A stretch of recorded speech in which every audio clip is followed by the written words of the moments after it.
بسم اللہ الرحمن الرحیم۔ آپ پر خدا کی سلامتی رحمتیں اور برکتیں نازل ہوں۔ حضرت علی رضی اللہ تعالی عنہ نے فرمایا، یہ ایک تسبیح جو پڑھتا ہے ہر چیز اس کے حق میں ہو جاتی ہے، اس کی زندگی تبدیل ہو جاتی ہے۔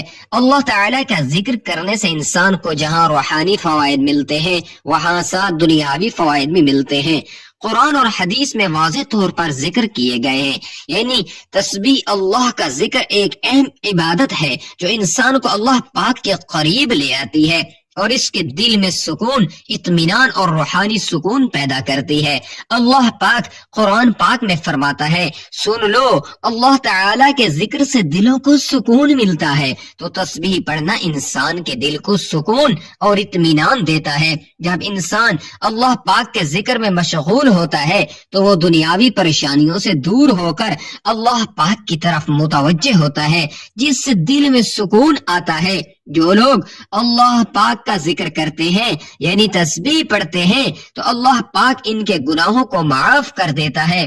اللہ پاک فرماتے ہیں، میرے بندے تو میرا ذکر کر، میں تیرا ذکر کروں گا۔ تسبیح پڑھنے سے اللہ سے مانگی گئی دعائیں قبول ہوتی ہیں۔ حضرت ابو ہریرہ رضی اللہ تعالی عنہ سے مروی ہے، جو شخص اللہ کا ذکر کرتا ہے یعنی تسبیح پڑھتا ہے تو اللہ اس کی دعائیں قبول کرتا ہے اور اسے مشکلات سے نجات دیتا ہے۔ اللہ پاک کے ذکر سے انسان کی دعائیں قبول ہوتی ہے اور وہ اپنی مشکلات سے نکلنے میں کامیاب ہو جاتا ہے۔ تسبیح پڑھنے سے انسان کی زندگی میں برکت آتی ہے۔ جو شخص صبح و شام اللہ کا ذکر کرتا ہے اس کی روزی میں برکت ہوتی ہے۔ تو تسبیح انسان کی روزمرہ زندگی میں برکت، کامیابی اور سکون لے کر آتی ہے۔ یہ عمل دنیا اور آخرت میں بھی کامیابی کا سبب بنتا ہے۔ تسبیح پڑھنے سے اللہ پاک کی مدد اور حفاظت بھی ملتی ہے۔ حضرت علی رضی اللہ تعالی عنہ سے مروی ہے کہ جو شخص اللہ رب العزت کی تسبیح کرتا ہے اللہ پاک اس کی ہر پریشانی میں مدد کرتے ہیں۔ اللہ کا ذکر انسان کو شیاطین کے شر سے محفوظ رکھتا ہے اور اللہ پاک کی مدد کی ضمانت بھی فراہم کرتا ہے۔ اگر آپ چاہتے ہیں کہ اللہ پاک آپ کو دونوں جہاں میں عزت و کامرانی عطا فرمائے، کبھی کسی کی محتاج نہ ہو، کبھی کسی کے سامنے ذلت اور رسوائی کا سامنا نہ کرنا پڑے، دشمنوں سے، حاسد سے ہمیشہ محفوظ رہیں، تو آپ یہ بازی پلٹنے والی تسبیح ضرور پڑھیں۔ اس تسبیح کو پڑھنے والے کے حق میں اللہ پاک سارے فیصلے فرما دیتا ہے۔ اس کے تمام مقاصد، اس کی خواہشات، اس کی مرادیں، اس کی تمنائیں پوری کی جاتی ہیں۔ اس کے ہر کام پر اللہ پاک کن کا حکم فرما دیتا ہے اور اس کا ہر ناممکن کام اس کے حق میں کر دیا جاتا ہے اور وہ ممکن کر دیا جاتا ہے۔ اس تسبیح سے انشاءاللہ دونوں جہاں میں عزت و کامرانی آپ کا مقدر بن جائے گی، کامیابی آپ کے قدم چومے گی۔ انسان جب کبھی اپنی زندگی کے مقصد کو سمجھنے کی کوشش کرتا ہے تو اسے اس حوالے سے مختلف قسم کی آراء سننے کو ملتے ہیں۔ اللہ تعالیٰ نے قرآن مجید میں اس حوالے سے بہت ہی واضح اور خوبصورت باتیں ارشاد فرمائی ہیں۔ اللہ تعالیٰ سورہ انبیاء کی آیات میں ارشاد فرماتے ہیں، اور نہیں ہم نے پیدا کیا آسمان اور زمین کو اور جو کچھ ان دونوں کے درمیان ہے کھیلتے ہوئے، یعنی بے مقصد پیدا نہیں کیا۔ اگر ہم چاہتے کہ ہم بنائے کوئی کھیل تماشا تو یقیناً ہم بنا لیتے اسے اپنے پاس سے، اگر ہم ہوتے ایسا کرنے والے۔ اسی طرح اللہ تعالیٰ سورہ مومنون میں ارشاد فرماتے ہیں، تو کیا تم نے سمجھ لیا کہ بے شک ہم نے پیدا کیا تمہیں بے مقصد ہی، اور یہ کہ بے شک ہماری طرف تم نہیں لوٹائے جاؤ گے۔ بس بہت بلند ہے اللہ جو حقیقی بادشاہ ہے، نہیں ہے کوئی معبود مگر وہ حقیقی رب ہے عزت والے عرش کا، اور جو پکارے اللہ پاک کے ساتھ کسی دوسرے معبود کو نہیں کوئی دلیل اس کے پاس اس کی، تو بے شک اس کا حصہ اس کے رب کے پاس ہے۔ بلا شبہ یہ حقیقت ہے کہ کافر لوگ کبھی فلاح نہیں پائیں گے۔ سورہ ذاریات میں اللہ تعالیٰ نے انسان اور جنوں کی تخلیق کے مقصد کو نہایت احسن انداز میں واضح فرما دیا۔ اللہ تعالیٰ ارشاد فرماتے ہیں، اور میں نے نہیں پیدا کیا جنوں اور انسانوں کو مگر اس لیے کہ وہ میری عبادت کریں مذکورہ بالا تمام آیات پر غور و فکر اور تدبر کرنے کے بعد یہ بات سمجھ میں آتی ہے کہ تخلیق انسانیت کا مقصد در حقیقت اللہ تعالی کی معرفت حاصل کرنا اور اس کی بندگی اور عبادت کو بجا لانا ہے۔ ان عبادات کو بجا لانے کے مختلف طریقے کتاب و سنت میں مذکور ہیں، جن میں ایک انتہائی خوبصورت اور آسان طریقہ اللہ تبارک و تعالی کا مسلسل ذکر کرنا ہے۔ کتاب و سنت کے مطالعے سے یہ بات معلوم ہوتی ہے کہ اللہ تعالی نے مخلوقات سے جملہ عبادات کے اہتمام کا اعتدال سے تقاضا کیا ہے، مگر جب ہم ذکر الہی پر غور کرتے ہیں تو یہ بات معلوم ہوتی ہے کہ ذکر الہی کو ہمیشہ کثرت سے بجا لانے کی تلقین کی گئی ہے۔ اللہ تعالی سورہ آل عمران میں ارشاد فرماتے ہیں، آسمانوں اور زمین کی پیدائش میں اور رات دن کے ہیر پھیر میں یقیناً عقل مندوں کے لیے نشانیاں ہیں، جو اللہ پاک کا ذکر کھڑے اور بیٹھے اور اپنی کروٹوں پر لیٹے ہوئے کرتے ہیں، اور آسمانوں اور زمین کی پیدائش میں غور و فکر کرتے ہیں اور کہتے ہیں، اے ہمارے پروردگار، تو نے یہ بے فائدہ نہیں بنایا، تو پاک ہے، بس ہمیں آگ کے عذاب سے بچا لے۔ ان آیات مبارکہ پر غور و فکر کرنے کے بعد یہ بات معلوم ہوتی ہے کہ اللہ تعالی نے ان لوگوں کو عقل مند قرار دیا ہے جو زمین و آسمان کی تخلیق پر غور کرتے ہیں، پروردگار عالم کی تخلیق کی وسعت کو دیکھ کر اس کی کبریائی کو پہچانتے اور اس کے بعد کثرت سے اللہ تعالی کا ذکر کرتے ہیں اور آگ کے عذاب سے پناہ مانگتے ہیں۔ اللہ تعالی نے سورہ احزاب میں ارشاد فرمایا، اے ایمان والو، اللہ تعالی کا ذکر بہت زیادہ کرو۔ ذکر الہی باکثرت کرنے کا نتیجہ یہ نکلتا ہے کہ اللہ تعالی انسانوں کی زندگیوں کے اندھیرے دور کر کے ان کو روشنیوں کے راستے پر چلا دیتے ہیں۔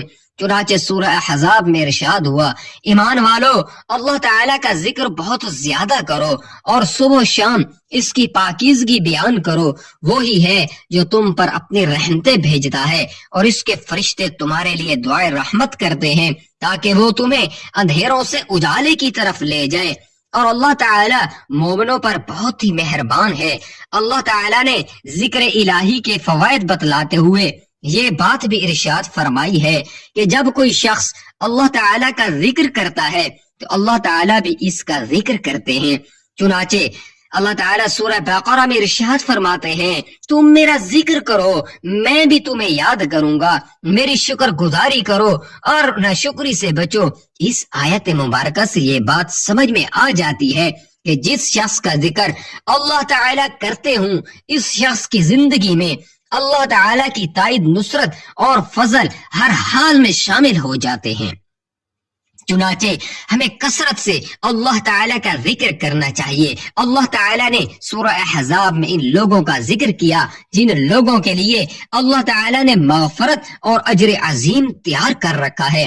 اللہ تعالیٰ سورہ احزاب کی آیت نمبر 35 میں فرماتے ہیں، بے شک مسلمان مرد اور مسلمان عورتیں، مومن مرد اور مومن عورتیں، فرما برداری کرنے والے مرد اور فرما بردار عورتیں، راست باز مرد اور راست باز عورتیں، صبر کرنے والے مرد اور صبر کرنے والی عورتیں، عاجزی کرنے والے مرد اور عاجزی کرنے والی عورتیں، خیرات کرنے والے مرد اور خیرات کرنے والی عورتیں، روزے رکھنے والے مرد اور روزے رکھنے والی عورتیں، کثرت سے اللہ کا ذکر کرنے والے اور ذکر کرنے والیاں، ان سب کے لیے اللہ تعالی نے وسیع مغفرت اور بڑا ثواب تیار کر رکھا ہے۔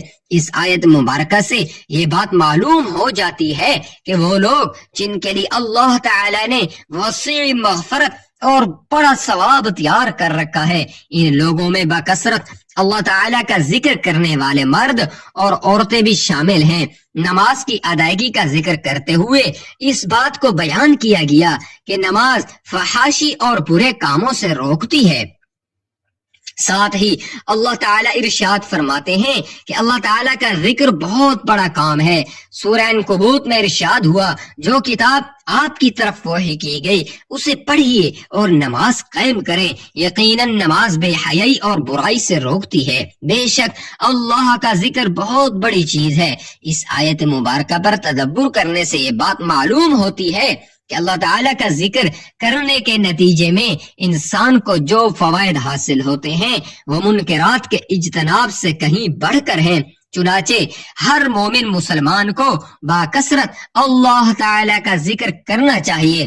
ذکر الہی انوار کی کنجی ہے، بصیرت کا آغاز ہے اور جمال فطرت کا اقرار ہے۔ یہ حصول علم کا جال ہے، یہ تماشا گاہ ہستی کی جلوہ آرائیوں اور حسن آفرینیوں کا اقرار ہے۔ ذاکر کے ذکر میں زہد کی فکر میں خالق آفات کی جھلک نظر آتی ہے۔ ذکر الہی دراصل خالق حقیقی سے رابطے کی ایک شکل ہے۔ سورہ انکبوت میں ارشاد ربانی ہے، اور یقین کرو کہ اللہ پاک کا ذکر ہر چیز سے بزرگ تر ہے۔ اللہ تعالیٰ کے ذکر میں نماز، تلاوت، قرآن مجید، دعا اور استغفار سب شامل ہیں۔ بقول حافظ ابن القیم، ذکر اللہ کی بڑی عظمت، اہمیت اور برکات ہیں۔ ذکر اللہ سے اللہ کا قرب نصیب ہوتا ہے اور انسان کی روحانی ترقی ہوتی ہے۔ ذکر اللہ سے طلوع منور ہو جاتے ہیں۔ ذکر اللہ ہی وہ راستہ اور دروازہ ہے جس کے ذریعے ایک بندہ بارگاہ الہی تک پہنچ سکتا ہے۔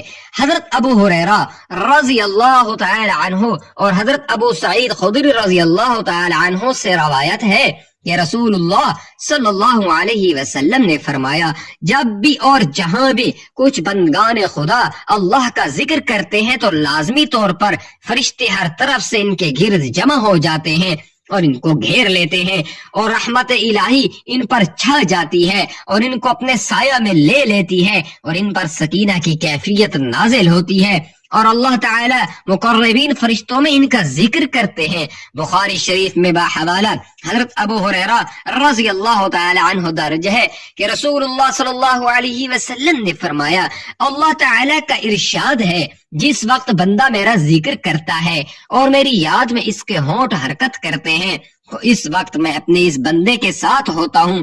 اللہ تعالی نے ارشاد فرمایا، بے شک اللہ کا ذکر بہت بڑی چیز ہے۔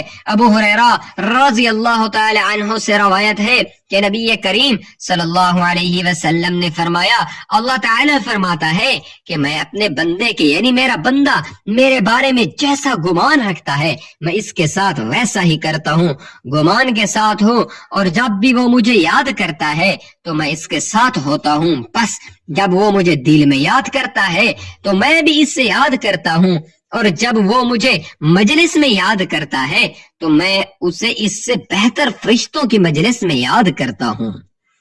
اگر وہ میرے پاس ایک بالشت آتا ہے تو میں اس کے پاس ایک ہاتھ آتا ہوں، اور اگر وہ ایک ہاتھ آتا ہے تو میں اس کے پاس گز آتا ہوں، اگر وہ میرے پاس چل کر آتا ہے تو میں اس کے پاس دوڑ کر آتا ہوں۔ حضرت ابو درداء رضی اللہ تعالی عنہ سے روایت ہے کہ رسول پاک صلی اللہ علیہ وسلم نے فرمایا، کیا میں تم کو وہ عمل بتاؤں جو تمہارے سارے اعمال میں بہتر اور تمہارے مالک کی نگاہ میں پاکیزہ تر ہے، اور تمہارے درجوں کو دوسرے تمام اعمال سے زیادہ بلند کرنے والا ہے، اور اللہ کی راہ میں سونا اور چاندی خرچ کرنے سے بھی زیادہ اس میں خیر ہے، اور اس جہاد سے بھی زیادہ تمہارے لیے اس میں خیر ہے جس میں تم اپنے دشمنوں اور خدا کے دشمنوں کو موت کے گھاٹ اتارو اور وہ تمہیں ذبح کریں اور شہید کریں۔ صحابہ رضی اللہ تعالی عنہم نے عرض کیا، یا رسول اللہ صلی اللہ علیہ وآلہ وسلم، ایسا قیمتی عمل ضرور بتائیے۔ آپ نے فرمایا، وہ اللہ کا ذکر ہے۔ ابن ماجہ میں لکھا ہے کہ حضرت ربیع بن کعب رضی اللہ تعالی عنہ رات کو آپ کے آستانہ اقدس پر پہرا دیتے تھے۔ وہ بیان کرتے ہیں کہ آپ کی تسبیح اور تحلیل کی آواز سنتے سنتے میں تھک جاتا تھا اور مجھے نیند آ جاتی تھی۔ بقول علامہ شبلی نعمانی رحمت اللہ علیہ اور علامہ سید سلیمان ندوی رحمت اللہ علیہ، اٹھتے بیٹھتے، چلتے پھرتے، کھاتے پیتے، سوتے جاگتے، وضو کرتے، نئے کپڑے پہنتے، سفر کرتے، سوار ہوتے، واپس آتے، گھر میں داخل ہوتے، مسجد میں قدم رکھتے، غرض ہر حالت میں دل و جان ذکر الہی میں مصروف رہتے. آپ سواری پر بیٹھے بیٹھے نفل ادا فرماتے. سواری کا جانور جدھر چل رہا ہے آپ ادھر ہی چہرے مبارک نماز کی نیت فرما لیتے. اس کی پرواہ نہیں فرماتے کہ قبلہ کی طرف رخ مبارک ہے یا نہیں. آپ میدان جنگ میں بھی یاد الہی سے غافل نہیں تھے. غزوہ بدر کے موقع پر خشوع و خضوع سے دونوں ہاتھ پھیلا کر بارگاہ الہی میں دعا کر رہے تھے. اس بے خودی کے عالم میں ردائے مبارک کندھے سے گر پڑی اور حضور کو خبر تک نہیں. حضرت علی رضی اللہ تعالی عنہم 3 بار میدان جنگ میں حاضر ہوتے ہیں اور ہر بار یہ دیکھتے ہیں کہ پیشانی مبارک زمین پر ہے.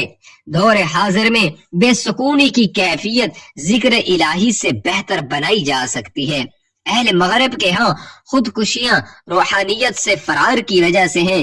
پاکستانی معاشرے میں بھی بے سکونی یاد الہی سے غفلت کی وجہ سے ہے. نت نئے جسمانی اور نفسیاتی بیماریاں یاد الہی سے غفلت کی وجہ سے ہیں.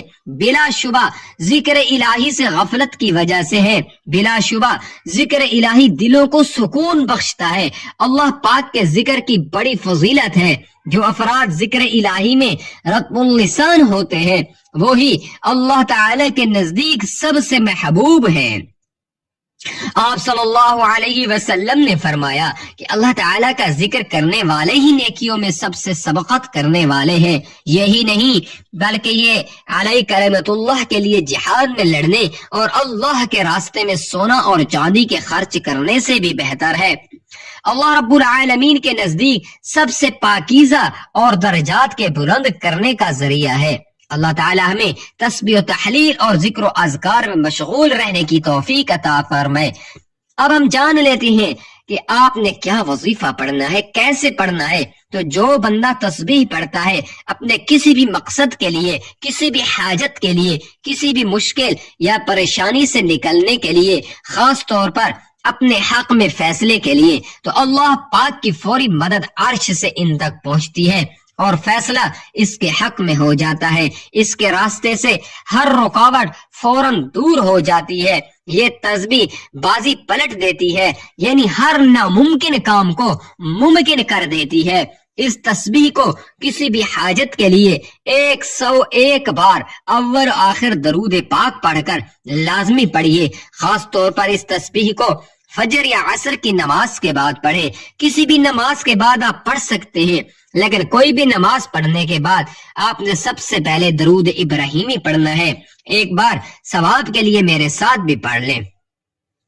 اللهم صل على محمد وعلى آل محمد كما صليت على إبراهيم وعلى آل إبراهيم إنك حميد مجيد. اللهم بارك على محمد وعلى آل محمد كما باركت على إبراهيم وعلى آل إبراهيم إنك حميد مجيد.